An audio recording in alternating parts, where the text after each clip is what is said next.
دوستای عزیز، درود و سلام. خدا کنه هر جای باشین جور و صحتمند باشین.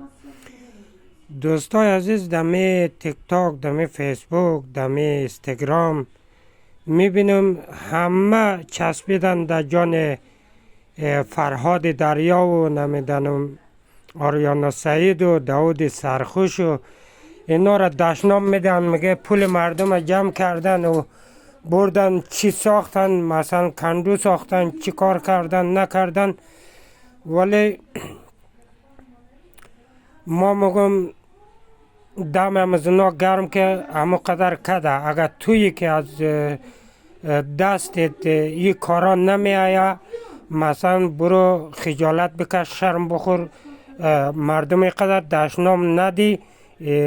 خودت هم مادر داره، خواهر داره، زن داره، شاید بچه داشته باشی. ما یک یوتیوبر دیدم که خیلی فحشای رکیک میدادن. به خاطر از او ما خیلی درد محمد، ما پشت سر کس ویدیو تول رو بل نکدیم بجز همه فروتن و همان ازوره به همینا ویدیو بالا کردیم.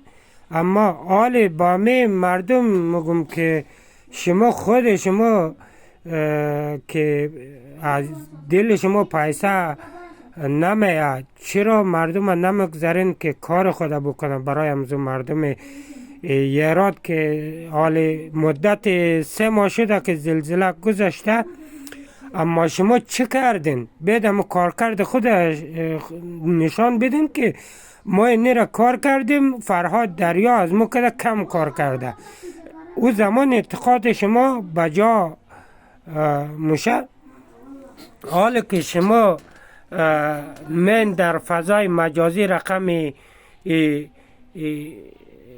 ایوان وری در زن و بچه مردم شله میشین، با حیثیت مردم بند نمیشین. ولی این خیلی یک کار درست نیست. دوستا عزیز،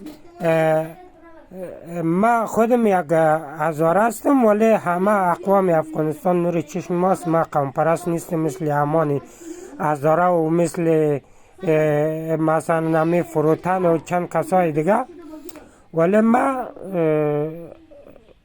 یک ویدیو زمان هزاره سعی کردم گفت که ما از پاس امان افغان بگین. باز یک افغان دیگه آمد گفته یعنی بیا یک گندگی را سعی کو.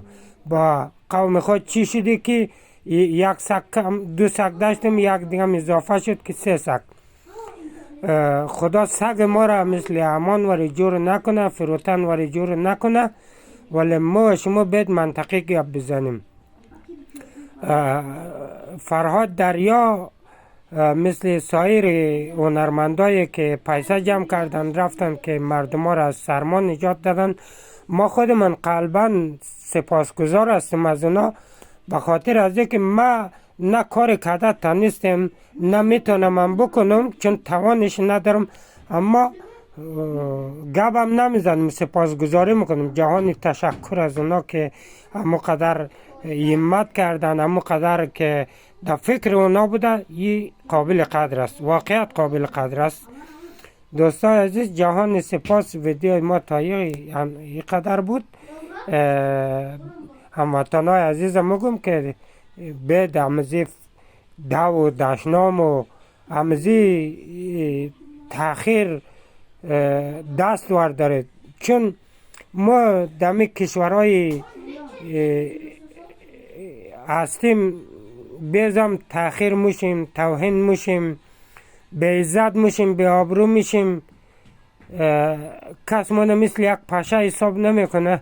باشیم من پول سوسیال خورده با اونا دشنام میدن. حالا خیلی کار درست نیست. خوشحال باشین دوستا عزیز، آرام باشین. خداحافظ شما.